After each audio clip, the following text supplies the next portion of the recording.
Hello student, welcome back my YouTube channel Shivam study knowledge. Dear student, आज की इस video में हम क्लास 12 अर्थशास्त्र के जितने भी स्टूडेंट हैं और इस बार 2024 बोर्ड एग्जाम में पेपर देने वाले हैं, तो आज का वीडियो उनके लिए महामैराथन वीडियो होने वाला है। क्योंकि आज की इस वीडियो में हम सभी महत्वपूर्ण प्रश्न को जो अर्थशास्त्र से लिया गया है मैं आज की इस वीडियो में बताने वाला हूँ। सभी महत्वपूर्ण प्रश्न सहित उत्तर को बताएंगे हम आपको, जो कि आपके टॉपर बनने की तैयारी के लिए सबसे ज़्यादा इंपॉर्टेंट है। जितने भी स्टूडेंट 2024 बोर्ड एग्जाम में पेपर देने वाले हैं, आज का ये सिर्फ महामैराथन वीडियो देख लो, आपका 100 में से 95 प्लस बिल्कुल पक्का हो जाएगा। तो चलिए शुरू कर। सबसे पहले हम बहुविकल्पीय प्रश्नों से शुरुआत करेंगे, फिर हम आपके अति लघु उत्तरीय, लघु उत्तरीय और विस्तृत उत्तरीय प्रश्न सहित उत्तर को बताने वाले हैं। तो चलिए देखते हैं। देखिए, सबसे फर्स्ट क्वेश्चन आपका अर्थशास्त्र का क्या पूछा गया है। देखिए क्या है कि प्रत्येक अर्थव्यवस्था का साधन है। ये आपका फर्स्ट क्वेश्चन है कि प्रत्येक अर्थव्यवस्था का साधन क्या है। आपके स्क्रीन पर देखिए 4 विकल्प दिए हुए हैं। का आपका हो जाएगा असीमित, खा सीमित, या गा पर्याप्त, या घा अपर्याप्त। तो प्रत्येक अर्थव्यवस्था का जो साधन है इनमें से आपका सीमित हो जाएगा। याद रखिएगा स्टूडेंट, ये जो मैं आपको प्रश्न को बता रहा हूँ ये पूरी बुक से लिए गए प्रश्न है और इम्पॉर्टेंट प्रश्न है। यदि आपने इकोनॉमिक्स की तैयारी कर रहे हैं और आप ऑब्जेक्टिव क्वेश्चन की तैयारी भी कर रहे हैं, साथ में कंप्लीट भी कर दिए हैं, तो आप इन सभी प्रश्नों को क्या है एक टेस्ट के रूप में भी ले सकते हैं। सभी प्रश्नों का यदि आपको आंसर पता है तो एक कॉपी में नोट कीजिए। मैं जितना भी ऑब्जेक्टिव प्रश्न बता रहा हूँ उसको नोट कीजिए। सारे का आंसर आप ईमानदारी से मेरे देने से पहले आप उसका आंसर दे दीजिए। बाद में आप हमें इस वीडियो के नीचे कमेंट कीजिएगा कि सर हमारा इतने में से इतना सही गया। उसी के हिसाब से हम आपकी इकोनॉमिक्स की तैयारी और भी बेटर कराएंगे। देखिए दूसरा प्रश्न क्या पूछा गया है, सभ्यता के विकास के साथ क्या है। दूसरा प्रश्न है इकोनॉमिक्स का कि सभ्यता के विकास के साथ आवश्यकताओं का क्या है डॉट डॉट, ये जो दिया हुआ इसी के अंदर आंसर आएगा। होता है क्या होता है का आपका हो जाएगा विकास, खा विनाश, या गा सर्वनाश, या घा ये सभी। 4 विकल्प है आपके पास। चारों विकल्प में से आपका सही विकल्प हो जाएगा विकास हो जाएगा दूसरे प्रश्न का राइट आंसर।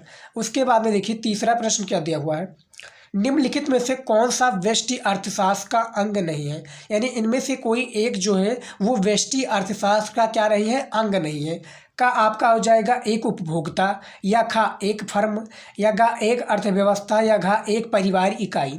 ये आपका इकोनॉमिक्स का बहुत ही ज़्यादा इंपॉर्टेंट प्रश्न है और मैराथन वीडियो है 2024 के स्टूडेंट के लिए। काफ़ी स्टूडेंट हमारे पास कमेंट कर रहे थे कि सर इकोनॉमिक्स पर वीडियो बनाइए जो कि बोर्ड एग्जाम के लिए बहुत ही ज़्यादा इंपॉर्टेंट हो। तो आज का वीडियो थोड़ा लंबा होगा क्योंकि मैराथन वीडियो है तो लंबा तो होना ही होना है। तो इनमें से आपका एक अर्थव्यवस्था हो जाएगा राइट आंसर तीसरे प्रश्न का। चौथा प्रश्न देखिए क्या है, किसका व्यष्टि अर्थशास्त्र के अंतर्गत क्या है, किसका जो है व्यष्टि अर्थशास्त्र के अंतर्गत अध्ययन किया जाएगा। कपड़ा उद्योग, बेरोजगारी का प्राथमिक क्षेत्र, या इनमें से कोई नहीं, यानी तीनों को नहीं। तो भैया जो इनमें से आपका प्राथमिक क्षेत्र है इसमें जो व्यष्टि अर्थशास्त्र के अंतर्गत प्राथमिक क्षेत्र का क्या है अध्ययन किया जाएगा। याद रखिएगा इन सभी प्रश्नों को यदि आप लिखना चाहें स्टूडेंट तो लिख लीजिएगा क्योंकि इंपॉर्टेंट है, नहीं तो आप एज इट इज़ याद कर सकते हैं क्योंकि मोस्ट इंपॉर्टेंट है और वीवीआई भी कह सकते हैं। हम चुनिंदा प्रश्नों को लेकर आए जो आपकी बोर्ड एग्जाम में आने के लिए संभावना हो। पांचवा प्रश्न देखिए क्या है, चाय की कीमत में वृद्धि से चीनी की मांग में होगी। जो चाय का कीमत है, आप पहले प्रश्न को पढ़िए कि चाय की कीमत में वृद्धि से चीनी की मांग में होगी क्या होगी, कमी होगी, स्थिरता होगी, वृद्धि होगी, या ये सभी, यानी ये चारों चीज़ों होंगी। बताइए तो इनमें से आपका क्या हो जाएगा पांचवें प्रश्न का राइट आंसर। कमी होगी कि जो चाय की कीमत में वृद्धि से चीनी की क्या है मांग में कमी होगी। ये आपको याद रखना है। अगला प्रश्न देखिए क्या है, 6 नंबर प्रश्न देखिए, इच्छा व एक दूसरे से भिन्न है। देखिए मैराथन जो वीडियो है बहुत ही ज़्यादा इंपॉर्टेंट वीडियो है और इनसे रिलेटेड हम 4 टाइप के आपकी बोर्ड एग्जाम में अर्थशास्त्र में बेसिकली प्रश्न पूछे जाते हैं। तो चारों का हम प्रश्न सहित उत्तर को बताने वाले हैं और सारा प्रश्न इंपॉर्टेंट है। तो प्लीज़ आप वीडियो को लास्ट तक जरूर देखिएगा। लिखना चाहे तो लिख लीजिए, नहीं तो आप ऐसे ही देखिएगा क्योंकि बहुत ही ज़्यादा इंपॉर्टेंट है और इसको याद आप तैयार कर लेंगे। हमने एक तरीका भी बताया कि बोर्ड एग्जाम में अर्थशास्त्र अर्थशास्त्र में इन प्रश्नों को किस तरह से आपको प्रेजेंट करना है, किस तरह से लिखना है, उसके बारे में भी हमने इस वीडियो में आपको बताया है। तो देखिए 6 नंबर आपका प्रश्न क्या पूछा गया है, यहाँ पर देखिए इच्छा व जो डॉट डॉट दिया हुआ आप यहाँ पर देखिए इच्छा व ये जो डॉट डॉट दिया इसी में आपका आंसर आएगा, यानी सही उत्तर आएगा। एक दूसरे से भिन्न है, क्या है, तो इनमें से आपका मांग जो है, इच्छा व मांग एक दूसरे से क्या है, भिन्न है, ये याद रखना है, यानी दोनों अलग हैं, दोनों का अलग अलग कार्यशैली है। 7वां प्रश्न देखिए क्या है स्टूडेंट, निम्नलिखित में से असंगत है। असंगत क्या है, चाय तथा काफ़ी, चावल तथा दाल, टायर तथा ट्यूब या पेन तथा रिफिल। तो यहाँ पर देखिए निम्नलिखित में से असंगत की बात हो रही है। आप पहले प्रश्न को पढ़िए, क्योंकि बोर्ड एग्जाम में आपको प्रश्न के आधार पर ही आपको आंसर का चयन करना पड़ेगा। तो यहाँ पर जो आपका राइट आंसर है, यानी चाय तथा काफ़ी निम्नलिखित में से क्या है, असंगत है, चाय तथा काफ़ी। उसके बाद में देखिए 8वां प्रश्न, उपभोक्ता की बजट रेखा अपने स्थान से खिसक जाती है जब उसकी क्या है, डॉट डॉट जो दिया है इसी में आपका आंसर लाएगा। स्टूडेंट याद रखिएगा, जो डॉट डॉट वाला हमने बीच में जो गैप छोड़ा है उसी में आपका राइट आंसर बैठेगा। तो देखिए इसमें क्या है कि उपभोक्ता की बजट रेखा अपने स्थान से खिसक जाती है जब उसकी क्या है में परिवर्तन होता है। क्या होता है, आय में परिवर्तन, मांग में, जीवन स्तर में या प्राथमिकता में। तो यहाँ पर आपका जो राइट आंसर हो जाएगा आय हो जाएगा। याद रखिएगा, यदि आप इसका आंसर आप दे रहे हैं तो कमेंट में आप इसका आंसर दे दीजिएगा। जिनका आपको नहीं पता है और यदि आप तैयार भी कर रहे हैं कि हमें ये कंफर्म नहीं है कि इसका राइट आंसर ये है, तो आपको इसी वीडियो में कंफर्म भी हो जाएगा कि भैया जैसा कि आप 8वां प्रश्न याद किए थे और आप भूल चुके थे कि इसका आंसर कौन है, तो इस वीडियो में भैया कंफर्म हो गया कि आय इसका राइट आंसर है। जैसे कि यहाँ पर देखिए प्रश्न को पढ़िए, कंप्लीट हो चुका है ये प्रश्न कि उपभोक्ता की बजट रेखा अपने स्थान से खिसक जाती है जब उसकी आय में परिवर्तन हो जाता है। देख सकते हैं बिल्कुल सटीक हो गया है इसका आंसर। आय यहाँ पर आप लिख दीजिए, सारा as it is answer confirm हो गया। 9 नंबर को देखिए प्रश्न, एक वस्तु की मानवीय जो एक वस्तु है इसके मानवीय आवश्यकता को संतुष्ट करने की क्षमता को कहते हैं उपयोगिता कहते हैं, उपभोग कहते हैं, उत्पादन कहते हैं या कीमत कहते हैं। क्या कहते हैं बताइए हमें। तो इनमें से आपका उपयोगिता हो जाएगा, 9 नंबर का सही विकल्प का हो जाएगा उपयोगिता। 10 नंबर प्रश्न देखिए, उत्पादन का अर्थ है क्या है, उपयोगिता की हानि, उपयोगिता का विनाश, उपयोगिता का सृजन या इनमें से नहीं। तो 10 नंबर जो प्रश्न है इनमें क्या पूछा गया का यहाँ पर आप पहले प्रश्न को देखिए, उत्पादन का अर्थ पूछा गया, यानी परिभाषा नहीं पूछा गया, यहाँ पर अर्थ पूछा गया है। तो इनमें से आपका उपयोगिता यानी गा हो जाएगा, उपयोगिता का सृजन हो जाएगा उत्पादन का सही अर्थ। अगला प्रश्न देखिए क्या पूछा गया है, 11 नंबर प्रश्न देखिए, अल्पकाल में, यहाँ पर 11 नंबर प्रश्न है, अल्पकाल में निम्नलिखित में से उत्पादन के किस साधन में परिवर्तन करना असंभव होता है। तो यहाँ पर जो भैया मशीन है इसी में क्या है, परिवर्तन करना है क्या है, असंभव है 11 नंबर प्रश्न में। 12 नंबर प्रश्न पूछा गया है, औसत लागत वक्र का आकार होता है वी आकार, यू आकार, क्षैतिज सरल रेखा या ऊर्ध्व रेखा। तो ये जो प्रश्न है इसको हमने काफ़ी बार बताया है, वो भी चैप्टर वाइज हमने बताया है। यदि इस प्रश्न का आंसर पता है आपको तो आपको ये भी पता होगा कि किस चैप्टर से लिया गया। चैप्टर का नाम आप हमें कमेंट में बता दीजिए स्टूडेंट। तो 12 नंबर जो प्रश्न है इनमें से आपका खा हो जाएगा, यूं आकार का औसत लागत वक्र होता है। उसके बाद में 13 नंबर प्रश्न क्या पूछा गया है, जब औसत लागत न्यूनतम होती है तब सीमांत लागत होती है, क्या होती है।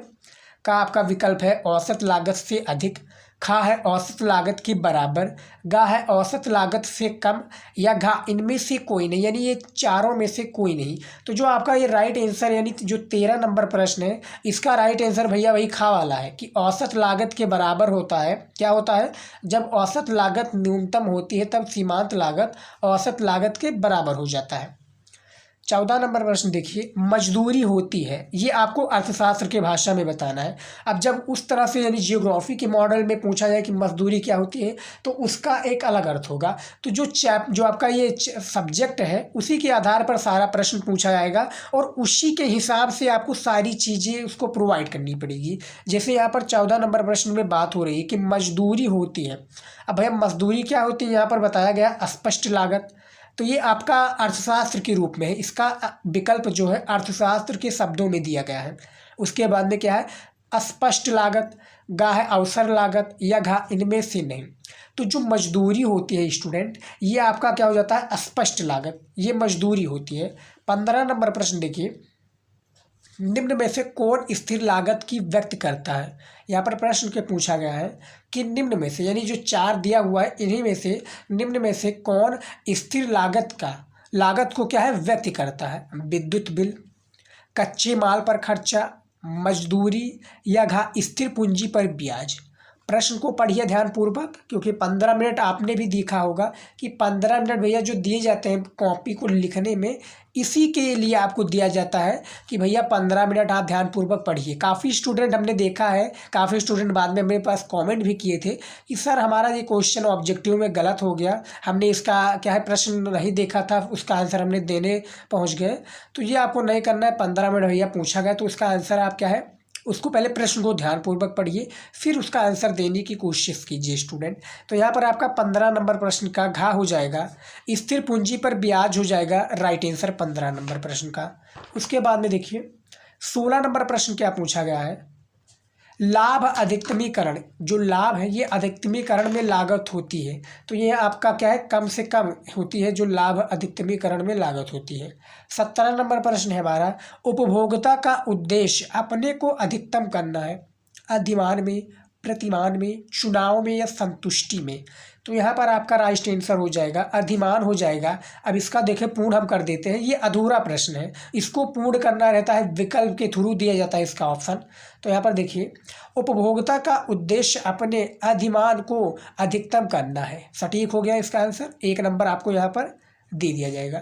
आपने भी स्टूडेंट गौर किया होगा कि जब कॉपी की शुरुआत होती है तो बहुविकल्पीय प्रश्नों से ही शुरुआत होती है, इसीलिए हमने भी बहुविकल्पीय प्रश्न को तैयार किया है। और यदि आपने हमारा टॉपिक वाला वीडियो नहीं देखा है जिसमें हमने इंपॉर्टेंट टॉपिक के बारे में बताया है, तो उसमें आपको 3 टाइप के प्रश्न मिल जाएगा, वहाँ पर आपको बहुविकल्पीय प्रश्न नहीं मिलेगा। हम बहुविकल्पीय प्रश्नों को भी तैयार करा रहे हैं, तो आप हमारे रेगुलर वीडियोज़ को भी देखिएगा। वहाँ पर हमने अति लघु उत्तरीय प्रश्न, लघु और विस्तृत का हमने एक क्या है टॉपिक बना दिया है, ताकि आप जब उन सभी टॉपिक को तैयार कर लेंगे तो आपका क्या है बोर्ड एग्जाम में 95+ मार्क्स लाने से कोई भी नहीं रोक सकता, ये मेरी गारंटी है स्टूडेंट। बस आपको उनमें से कोई भी टॉपिक को नहीं छोड़ना, उन टॉपिक के प्रश्नों को आप याद कर लीजिए। बहुविकल्पीय प्रश्न जो आपका 10 नंबर का बचता है उसको हम ऐसे ही तैयार करा देंगे इंपॉर्टेंट क्वेश्चन के थ्रू। तो यहाँ पर 17 नंबर भी प्रश्न कंप्लीट हो चुका है। 18 नंबर प्रश्न देखिए क्या है, बाजार संतुलन है। जो बाजार है ये संतुलन है किस चीज़ पर भैया, तो यहाँ पर आपका देखिए बाजार मांग बराबर बाजार पूर्ति हो जाएगा, ये बाजार संतुलन है, यानी 18 नंबर का गा विकल्प राइट आंसर है। उसके बाद में देखिए 19 नंबर प्रश्न, उपभोक्ता की आय अधिक होने पर वे वस्तुओं पर अधिक व्यय करते हैं, क्या है व्यय करते हैं, सामान्य पर, निम्न स्तरीय, उच्च स्तरीय, या ये सभी। तो 19 नंबर जो प्रश्न है इसका आपका राइट आंसर क्या हो जाएगा, सामान्य हो जाएगा। उपभोक्ता की आय अधिक होने पर वे सामान्य वस्तुओं पर अधिक व्यय करते हैं, तो 19 का आपका राइट आंसर हो जाएगा। 20 नंबर प्रश्न क्या है आपकी स्क्रीन पर देख सकते हैं, जब मांग बढ़ती है और उसकी पूर्ति में कोई परिवर्तन नहीं होता है तो संतुलन कीमत, ब्रैकेट में आप देख सकते हैं डॉट डॉट, यानी डॉट डॉट लगाए तो इसी में आपका सही उत्तर आएगा। तो देखिए तथा मात्रा क्या है, जब मांग बढ़ती है और पूर्ति में कोई परिवर्तन नहीं होता है तो संतुलन कीमत तथा मात्रा में क्या होती है, तो यहाँ पर जो इसका राइट आंसर हो जाएगा का हो जाएगा, यानी बढ़ती है।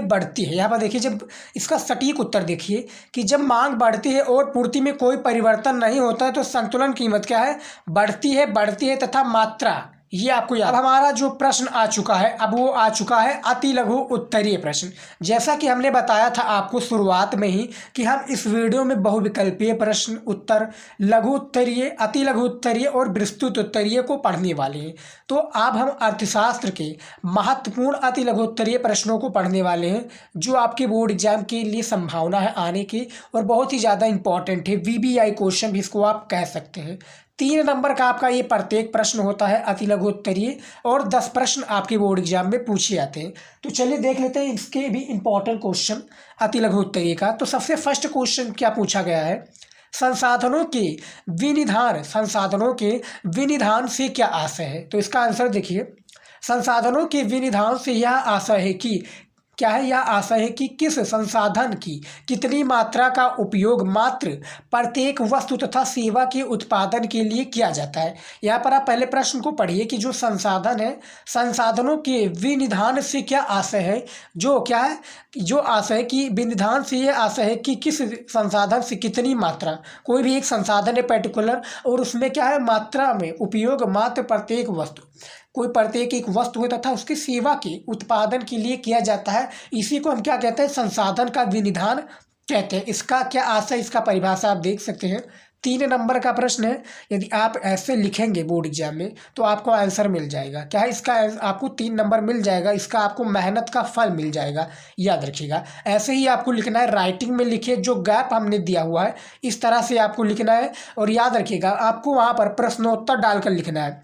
प्रश्नोत्तर नंबर जैसे यहाँ के पहला प्रश्न पूछा गया है तो वहाँ पर आपको डाल दीजिएगा। हम कॉपी लिखने वाला भी वीडियो बनाएंगे, फिलहाल मैं आपको समझा देता हूँ। आपको करना क्या है, प्रश्नोत्तर नंबर जैसे प्रश्नोत्तर संख्या पर 1 डाला हुआ है तो वहां पर 1 डाल दीजिएगा। उसके बाद में डायरेक्ट आप आंसर लिखते चलिएगा, प्रश्न को आपको नहीं लिखना है, क्योंकि जब आप प्रश्नोत्तर डाल देंगे तो भैया उसमें क्या है, प्रश्न के साथ में उत्तर कन्वर्ट हो जाएगा। तो आपको आंसर बस लिखना है, 3 नंबर एग्जामिनर दे देगा।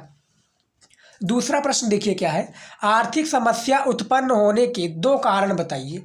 जो आर्थिक समस्या है इसके उत्पन्न होने के कोई हमें 2 कारण बताना है। तो इसका 2 कारण देखिए किस तरह से है। सबसे फर्स्ट कारण है आपका आवश्यकता की तुलना। सबसे फर्स्ट जो कारण है क्या है, आवश्यकताओं की तुलना में संसाधनों का सीमित होना, ये सबसे पहला कारण है। दूसरा कारण है संसाधनों का वैकल्पिक प्रयोग होना। इसी है आपको तरह लिखना है, आपको ब्लैक और ब्लू के अलावा कोई भी अदर पेन बोर्ड एग्जाम में यूज नहीं करना है, याद रखिएगा। हमने एक बोर्ड एग्जाम में गलतियां भी बताई है, यदि आपने वीडियो हमारा नहीं देखा है, बोर्ड एग्जाम में मत करना ये 6 गलतियां। वीडियो आपको चैनल पर मिल जाएगा, जाकर देख लीजिएगा। मोस्ट इंपॉर्टेंट वीडियो जो पेपर देने वाले हैं स्टूडेंट, एक बार वो वीडियो प्लीज चेकआउट कीजिएगा। तो आर्थिक समस्या उत्पन्न होने के 2 कारण हमने यहाँ पर बता दिया है। तीसरा प्रश्न देखिए क्या है, एक वस्तु की मांग को बेलोचदार कब कहा जाता है। कोई एक वस्तु है, इसको जो बेलोचदार, ये बहुत ही ज़्यादा इंपॉर्टेंट प्रश्न है आपका इकोनॉमिक्स में। क्या है कि एक वस्तु की मांग को बेलोचदार कब कहा जाता है, इसका आपको आंसर बताना है। तो देखिए इसका आंसर, मांग बेलोचदार तब कहलाती है। क्या है, मांग, यहाँ पर एक वस्तु की मांग को, तो यहाँ पर आप पहले प्रश्न को पढ़िए फिर इसका आंसर दीजिए। एक क्या है, मांग बेलोचदार तब कहलाती है जब मांगी गई मात्रा में प्रतिशत परिवर्तन कीमत में प्रतिशत परिवर्तन से कम हो। आपको समझ में आ गया। पहले प्रश्न को देखिए कि मांग जो बेलोचदार होती है जब मांगी गई कोई एक क्या है प्रतिशत परिवर्तन, मांगी गई मात्रा में, कोई एक मांगी गई मात्रा है उसमें जो प्रतिशत परिवर्तन है कीमत में प्रतिशत का, क्या है, प्रतिशत परिवर्तन में कीमत में प्रतिशत परिवर्तन से कम होता है, इसी को हम क्या कहते हैं, एक वस्तु की मांग को बेलोचदार कब कहा जाता है। इसका आंसर आप देख सकते हैं, छोटा छोटा 1-2 लाइन में क्या है इसका आंसर है। 3 नंबर का प्रश्न है, ज़्यादा बड़ा नहीं है, आपको इसी तरीके से इसका आंसर देना है। उसके बाद में देखिए चौथा नंबर प्रश्न, यदि एक उपभोक्ता की अधिमान, क्या है, यदि कोई एक उपभोक्ता का अधिमान एकादिष्ट है तो क्या बंडल, यहाँ पर आप देखिए बंडल का प्रयोग किया गया है तो क्या वह बंडल, देखिए 10,8 और ब्रैकेट में आप देखिए 10,8 और बंडल को क्या है ब्रैकेट में 8,6 के बीच तटस्थ हो सकता है। तो इसका आंसर देखिए क्या है, इसका आंसर देखिए नहीं उपभोक्ता दिए हुए, क्या है, नहीं उपभोक्ता, यहाँ पर नहीं में दिया हुआ है कि नहीं उपभोक्ता दिए हुए बंडलों के बीच तटस्थ नहीं हो सकता, क्योंकि एक दिष्ट अधिमान, इसका आंसर सटीक देखिए, अधिमान की स्थिति में वस्तु -1 की मात्रा में, क्या है, वस्तु 1 की मात्रा में तभी वृद्धि होगी जब वस्तु 2 की मात्रा में कमी होती। केवल तभी उपभोक्ता तटस्थता की स्थिति में, क्या है, केवल तभी उपभोक्ता तटस्थता की स्थिति में हो सकता है। तो यदि एक उपभोक्ता के अधिमान एकदिष्ट हो तो वो बंडल, क्या है, ब्रैकेट में 10, क्या है, 8 और बंडल ब्रैकेट में 8,6 के बीच तटस्थ हो सकता है। इसका सटीक आंसर आप देख सकते हैं, ये देखिए इसका सटीक आंसर आपको इसी प्रकार से देना है। इसका बाद में देखिए 5वां प्रश्न क्या पूछा गया है, परिवर्ती अनुपात, जो परिवर्ती अनुपात का नियम क्या है इसको हमें बताना है। तो इसका आंसर देखिएगा। सभी प्रश्न इंपॉर्टेंट है और हमने इसको लिखने में क्या है स्टूडेंट, याद रखिएगा, हमको लिखने में मैं सच बता रहा हूँ 3 से 4 दिन लगा है। बहुत ही मेहनत किया है क्योंकि मैराथन वीडियो है तो इसके लिए बहुत ही ज़्यादा मेहनत लगा है। तो प्लीज़ आप वीडियो को शेयर करना मत भूलिएगा। अपने दोस्तों के साथ वीडियो को शेयर कीजिए जो आपके साथ में पढ़ रहे हों, उनको शेयर कीजिएगा तो उनको भी भला होगा क्योंकि वो आपके दोस्त हैं। उसके बाद में क्या है, हमारे चैनल को भी सब्सक्राइब कर लीजिए क्योंकि जो आर्ट्स के स्टूडेंट हैं हम यहाँ पर सभी सब्जेक्ट की तैयारी कराते हैं, वो भी बोर्ड एग्जाम की। आप जाकर हमारे चैनल पर विजिट कीजिए, सभी प्रकार की वीडियो आपको हमारे चैनल पर मिल जाएगी। तो चैनल को सब्सक्राइब करना मत भूलिएगा। 5वां प्रश्न देखिए क्या है, परिवर्ती अनुपात का नियम क्या है। जो परिवर्ती अनुपात है इसका नियम क्या है, तो इसका आंसर देखिए। परिवर्ती अनुपात के नियमानुसार एक आगत क्या है, एक आगत कारक का सीमांत उत्पाद प्रारंभ में बढ़ता है और एक निश्चित रोजगार के स्तर पर क्या है पहुंचकर गिरने लगता है। एक क्या है, एक निश्चित रोजगार पर ही पहुंचकर क्या है गिरने लगता है। इसी को क्या कहते हैं, उत्पाद प्रारंभ में बढ़ता है और एक निश्चित रोजगार स्तर पर ये पहुंचकर गिरने लगता है। इसी को हम परिवर्ती अनुपात का नियम कहते हैं। नियम क्या है, इसका आंसर है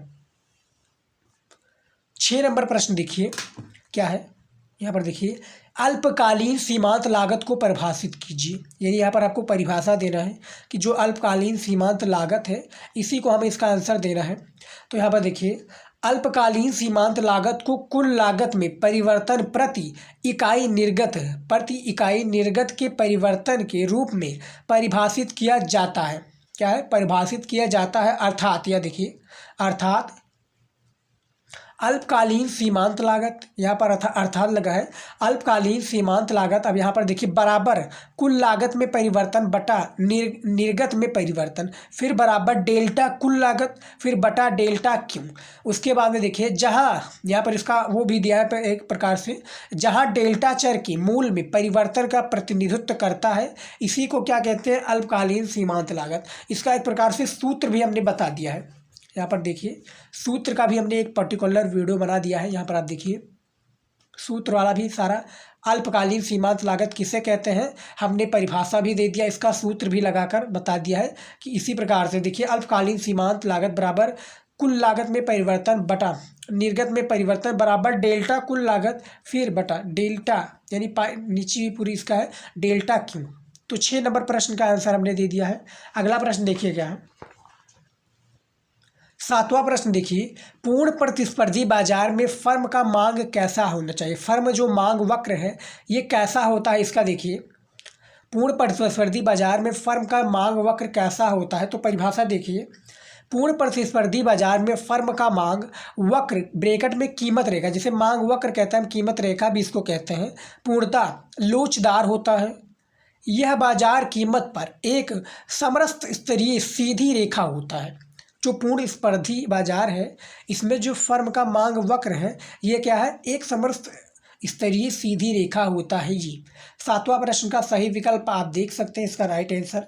इसी तरीके से आपको बोर्ड एग्जाम में लिखना है क्योंकि ये अति लघु उत्तरीय का प्रश्न है, 3 नंबर का प्रश्न है, 25 शब्दों में इसका एक आपको आंसर देना होता है। तो ज़्यादा बड़े में इसका आंसर आपको मत देना है, जितना पूछा गया है किताबी भाषा के हिसाब से भी दे सकते हैं और यदि आपने पढ़ा भी है तो अपने शब्दों में भी आप लिख सकते हैं। लेकिन आपको क्या है, इकोनॉमिक्स में ऐसा नहीं करना है। इकोनॉमिक्स में आपको किताबी भाषा से ही इसका आंसर दीजिएगा।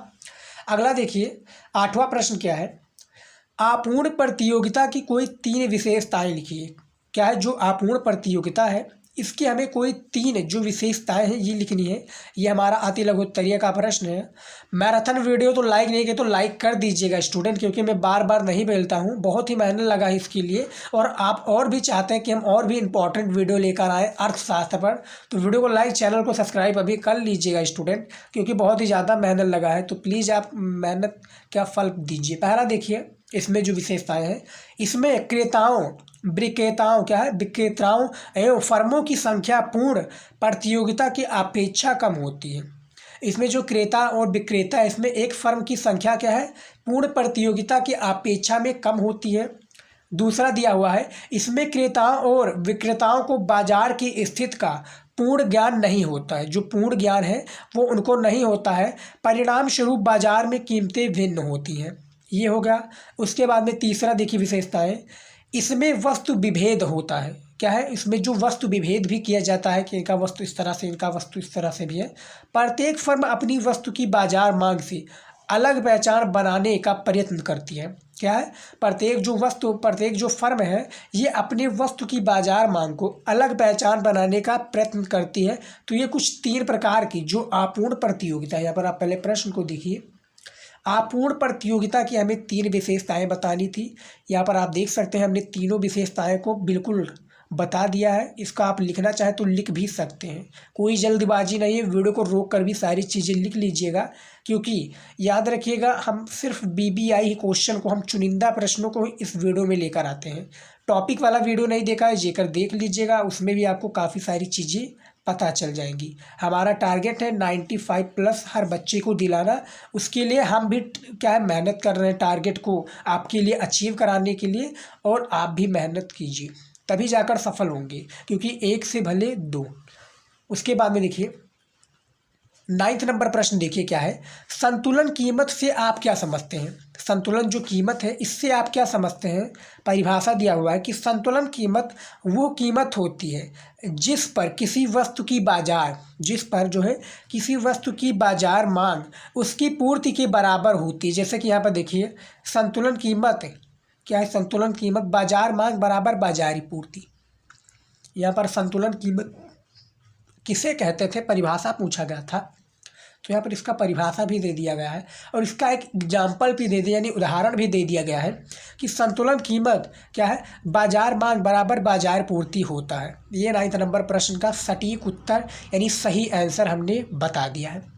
उसके बाद में देखिए 10 नंबर प्रश्न क्या दिया हुआ है। 10 नंबर प्रश्न दिया हुआ है आपका, श्रम के लिए मजदूरी क्या है, जो श्रम है इसके लिए जो मजदूरी दर का निर्धारण कहाँ होता है? जो श्रम है यानी जो मजदूर छात्र हैं, छात्र की यहाँ पर नहीं, जो मजदूर जो व्यक्ति है, श्रम के लिए जो मजदूर व्यक्ति दर का निर्धारण कहाँ होता है ये आपको बताना है। तो परिभाषा आपको देखिए किस तरह से हमने दिया हुआ है। देखिए श्रम के लिए मजदूरी दर का निर्धारण मांग तथा पूर्ति वक्रों के प्रतिच्छेदन बिंदु पर होता है, जहां श्रम की मांग तथा पूर्ति संतुलन में हो। तो इसी को हम क्या कहते हैं, श्रम के लिए मजदूरी दर का निर्धारण। अब निर्धारण जो होता है जहां श्रम की मांग तथा पूर्ति संतुलन में हो, यहीं पर इनका क्या होता है, निर्धारण होता है। तो 10 प्रश्न याद रखिएगा, 10 प्रश्न, वो भी BBI वेरी इंपॉर्टेंट अति लघु उत्तरीय यानी very short answer type question को हमने बता दिया है। 10 प्रश्न आपके बोर्ड एग्जाम में पूछे जाते हैं, 3 नंबर के, याद रखिएगा। तो 3 दहिया में 30 ये भी कंफर्म हो जाएगा। अब चलिए देखते हैं हमारा अगला जो है लघु उत्तरीय प्रश्न उत्तर। अर्थशास्त्र का जितने भी स्टूडेंट है भैया, बहुत ही ज़्यादा इंपॉर्टेंट वीडियो है आपके लिए, और इसके बाद में हमारा और भी इंपॉर्टेंट वीडियो आता रहेगा। फिलहाल आप मैराथन वीडियो को देखिए और इससे आप सीखिए। सबसे पहला जो प्रश्न दिया हुआ है लघु उत्तरीय प्रश्न का, ये आपका बोर्ड एग्जाम में मैं बता दूं 6 नंबर का पूछा जाता है। कितने नंबर का आपका ये पूछा जाता है?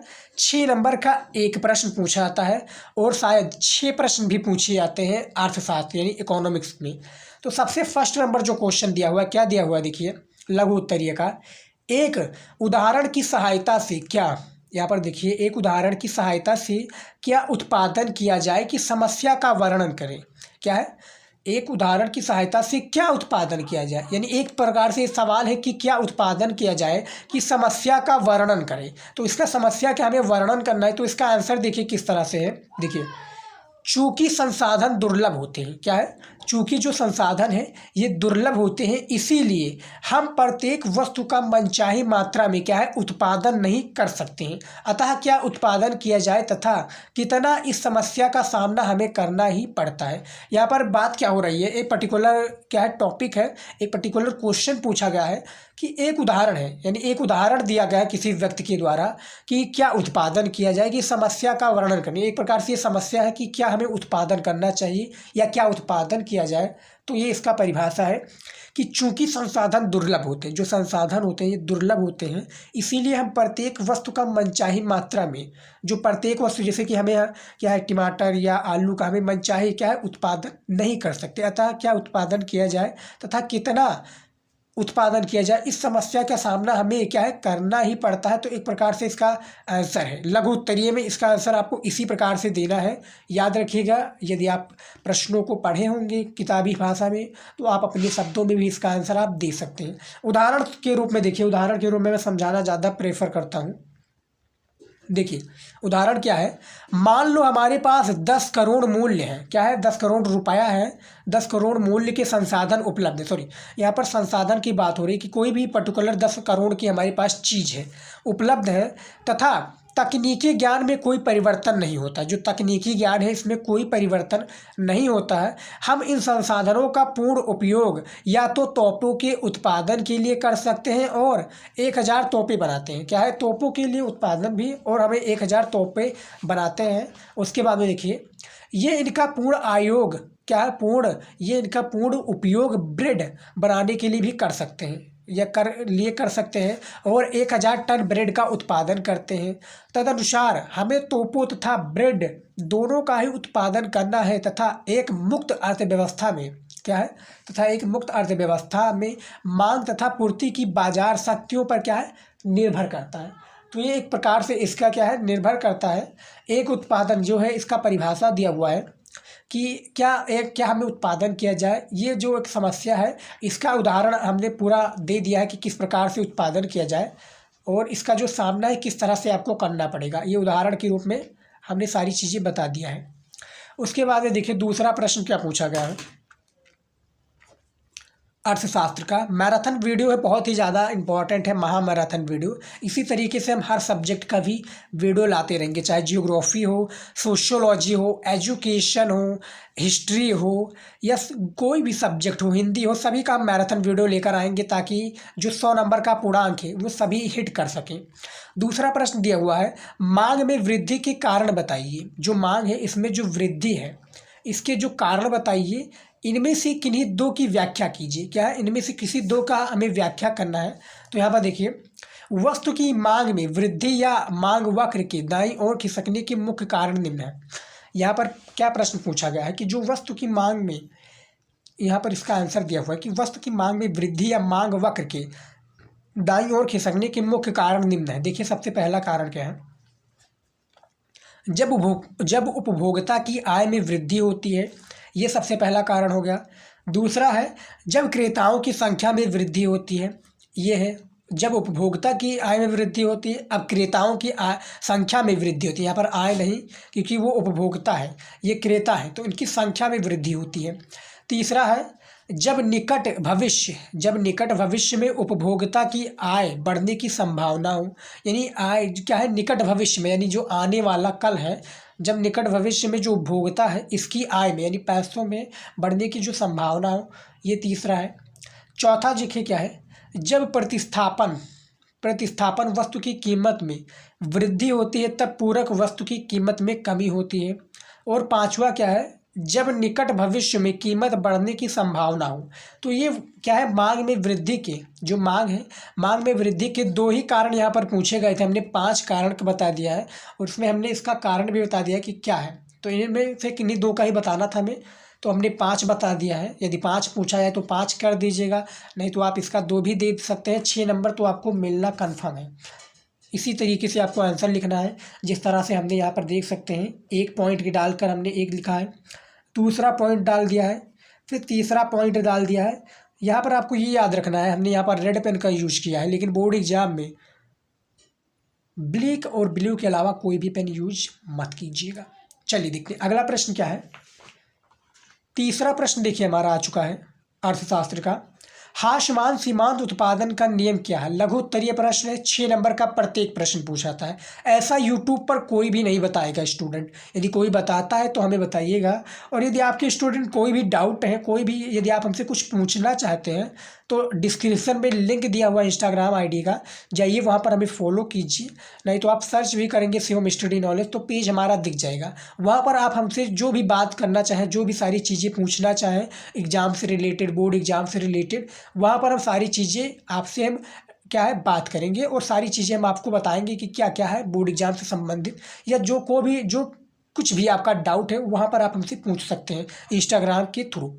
तीसरा प्रश्न पूछा क्या गया है, हासमान सीमांत उत्पाद का नियम क्या है। जो हासमान सीमांत है इसका नियम क्या है, तो परिभाषा देखिए इसका नियम भी देखते हैं। हासमान सीमांत उत्पादन का नियम का क्या है, नियम वह स्थिति है जिसमें कुल उत्पाद उस समय घटती हुई दर पर बढ़ता है जब स्थिर कारक या क्या है, स्थिर जो कारक है या कारकों की निश्चित इकाई के साथ परिवर्तनशील कारक की अधिक इकाइयों, जो परिवर्तनशील कारक है इसकी अधिक इकाइयों का क्या है प्रयोग किया जाता है। तो ये हासमान सीमांत का क्या एक प्रकार से परिभाषा हो गया। अब इसके जो नियम है देखिए, कुछ नियम भी हमने बताए हुए, जैसे पहला नंबर पर है कारकों का बंधा या स्थिर होना। ये सबसे पहला नियम है, बोर्ड एग्जाम में आपको काला पेन का यूज करना है। कारकों का बंधा या स्थिर होना, इसका देखिए जैसे जैसे परिवर्तनशील कारकों की अधिक से अधिक, यहाँ पर आधुनिक नहीं, अधिक से अधिक इकाइयों को स्थिर कारक के साथ जोड़ा जाता है, इसीलिए हासमान सीमांत क्या है, हासमान सीमांत उत्पाद लागू हो जाता है। ये सबसे पहला क्या है नियम है इसका, उत्पाद का, सीमांत का। दूसरा है हमारा कारक एवं दूसरे के आपूर्ण प्रतिस्थापक, कारक एवं दूसरे के आपूर्ण जो प्रतिस्थापक हैं इसका भी है। उत्पादन के कारक एक दूसरे के आपूर्ण प्रतिस्थापक हैं, तदनुसार क्या है, स्थिर कारक को अन्य कारकों से प्रतिस्थापित नहीं किया जा सकता। क्या है, जो स्थिर कारक है इसको क्या है प्रतिस्थापित नहीं किया जा सकता, ये है दूसरा कारक। तीसरा नियम देखिए, विभिन्न कारकों के बीच कम समन्वयता, विभिन्न कारकों के बीच कम समन्वयता। तो इसमें देखिए अन्य कारकों के समान रहने पर जैसे जैसे अधिक परिवर्तनशील कारकों का रोजगार प्राप्त होगा, उसी के हिसाब से सारी हासमान सीमांत का क्या है नियम भी होगा। तो यहाँ पर हमने इसका देख सकते हैं, जो तीसरा प्रश्न पूछा गया था, हासमान सीमांत उत्पाद का नियम क्या है, नियम बता दिया है आपके सामने, देख सकते हैं नियम को भी हमने बता दिया है, इसका एक प्रकार से परिभाषा दे दिया है। 6 नंबर का प्रश्न है तो थोड़े बड़े में लिखना होगा, क्योंकि 150 शब्दों में आपको इसका आंसर आपको देना होगा, जो लघु उत्तरीय प्रश्न है। अब इसमें जो नियम पूछे गए थे यहाँ पर आप देख सकते हैं, प्रश्न में नियम भी है, तो 3 नियम है और नियम के भी आपको आंसर देना होगा स्टूडेंट, तभी आप जाकर 6 नंबर प्राप्त कर सकेंगे। यहाँ पर देख सकते हैं, वीडियो को रोक कर भी आप सारी चीज़ें समझ सकते हैं और लिखना चाहे तो लिख लीजिए, बहुत ही ज़्यादा इंपॉर्टेंट है। और बोर्ड एग्जाम में यही सब प्रश्न क्या है पूछा जाता है, आपके बाहरी कोई भी प्रश्न नहीं पूछा जाएगा बुक के अलावा, आपके जो बुक आपका होता है अर्थशास्त्र का, उसके अलावा कोई भी प्रश्न अदर बाहरी नहीं पूछा जाएगा, आपकी बुक में ही मिलेगा, तैयार कर लीजिए। चौथा नंबर प्रश्न देखिए क्या है, पूर्ति वक्र के दाईं, जो पूर्ति वक्र है इसके दाईं ओर तथा बाईं ओर खिसकने की किन्हीं 2 कारणों की व्याख्या कीजिए। दाईं ओर तथा बाईं ओर खिसकने के 2 कारण हमें बताना भैया। तो देखिए पूर्ति वक्र के दाईं ओर खिसकने के 2 कारण देखिए कुछ निम्नलिखित इस प्रकार से हैं। सबसे पहला कारक क्या है, तकनीक में सुधार। इसमें देखिए जब उत्पादन की तकनीक में सुधार होता है तब उत्पादन निम्न लागत पर होता है। क्या है, जब उत्पादन होता है तब निम्न लागत पर होता है। उत्पादन की निम्न लागत के कारण वस्तु की पूर्ति बढ़ती है, इसके फलस्वरूप पूर्ति वक्र दाईं ओर खिसक जाता है। जो पूर्ति वक्र होता है ये दाईं ओर खिसक जाता है। यहाँ पर आप पहले प्रश्न को पढ़ लीजिए, फिर हम बाद में आपको बताएंगे। पूर्ति वक्र के दाईं ओर तथा जो बाईं ओर खिसकने की किन्हीं, यानी पूर्ति वक्र दाईं ओर खिसकने के 2 कारण बताना है, तथा जो बाईं ओर खिसकने के इसके भी हमें 2 कारण, यानी 4 कारण हमें इसका इस वीडियो में चौथे नंबर प्रश्न में इसका आंसर देना है। दूसरा जो कि कारण क्या है दाईं ओर, ये दाईं ओर का है। सबसे पहला दाईं ओर का खिसकने का हमने एक कारण बता दिया कि तकनीक में सुधार। दूसरा है दाईं ओर खिसकने में उत्पादन के कारकों की कीमतों में कमी। जो उत्पादन है इसके कारकों में कीमतों की कमी में देखिए, यदि उत्पादन के कारकों की कीमत कम हो जाती है, क्या है, उत्पादक जो होते हैं यानी उत्पादन करने के लिए कारकों की कीमत कम हो जाती है, तब उत्पादन की लागत भी कम हो जाती है। तदनुसार क्या है, तदनुसार पूर्ति बढ़ती है और पूर्ति वक्र दाईं ओर खिसक जाता है। जो पूर्ति वक्र है ये दाईं ओर खिसक जाता है। उसके बाद में देखिए पूर्ति वक्र की बाईं ओर खिसकने के 2 कारण, हमने दाईं ओर वाला 2 कारण बता दिया। अब जो बाईं ओर खसकता है पूर्ति वक्र, इसके भी 2 कारण बता देते हैं कि इसी की वजह से ये पूर्ति वक्र बाईं ओर दाईं ओर खिसकता है। तो बाईं ओर खिसकने का सबसे पहला कारण देखिए, प्रतिस्थापन वस्तुओं की कीमत में वृद्धि। जो आपका प्रतिस्थापन वस्तु है इसमें कीमत में वृद्धि देखिए, जब प्रतिस्थापन वस्तु की कीमत में वृद्धि होती है तब संबंधित वस्तु की पूर्ति की कई मात्रा कम हो जाती है और क्या है, पूर्ति वक्र बाईं ओर खिसक जाता है। यहाँ पर देखिए कि जब प्रतिस्थापन वस्तु में या वस्तु की कीमत में वृद्धि होती है तब संबंधित वस्तु की पूर्ति की गई मात्रा कम हो जाती है और पूर्ति वक्र बाईं ओर खिसक जाती है। ये सबसे पहला कारण हो गया बाईं ओर खिसकने का। दूसरा कारण देखिए, उत्पादन की कारक कीमतों में वृद्धि। यदि उत्पादन की कारक कीमतों बढ़ती हैं, जो उत्पादन के कारक हैं कीमतें बढ़ती हैं तो पूर्ति कम हो जाती है और क्या है, पूर्ति क्या है, बाईं ओर खिसक जाती है। ये आपका यहाँ पर हमने देखिए चौथे नंबर प्रश्न का पूर्ति वक्र के दाईं ओर तथा बाईं ओर खिसकने की किन्हीं दो कारणों को बता दिया है। 6 नंबर आपको मिल जाएगा यदि आप ये दो कारणों को व्यक्त कर देंगे और कॉपी में यदि आप इस तरह से लिख देंगे जिस तरह से हमने लिखा हुआ है, देख सकते हैं। बस आपको जो हमने बताया कि रेड पेन का यूज नहीं करना है वो मत कीजिएगा। चौथा भी प्रश्न हो गया, इसका भी हमने आंसर बता दिया है। बहुत ही ज़्यादा मेहनत लगा है लिखने में, लेकिन आपके लिए हम मेहनत करने के लिए भी तैयार हैं। पांचवा प्रश्न क्या दिया हुआ है, बाजार संतुलन की व्याख्या कीजिए। जो बाजार संतुलन है इसकी हमें व्याख्या करना है कि बाजार संतुलन की व्याख्या क्या है। देखिए इसके व्याख्या देखिए, वो स्थिति जिसमें शून्य अधिमांग क्या है, जो वो स्थिति जिसमें शून्य अधिमांग तथा शून्य अधिपूर्ति होती है बाजार संतुलन कहलाती है। यहाँ पर बाजार संतुलन की परिभाषा है कि वो स्थिति जिसमें शून्य अधिमांग तथा शून्य अधिपूर्ति, यानी अधिमांग और अधिपूर्ति दोनों का अलग अलग रूल है, दोनों का जमीन आसमान का फर्क है, तो बाजार संतुलन कहलाती है। और उसके बाद में देखिए, दूसरे शब्दों में बाजार संतुलन का अर्थ वो स्थिति जहां बाजार मांग और बाजार पूर्ति समान रहती है, उसी को हम बाजार संतुलन कहते हैं। उसके बाद में देखिए, यदि किसी कीमत पर बाजार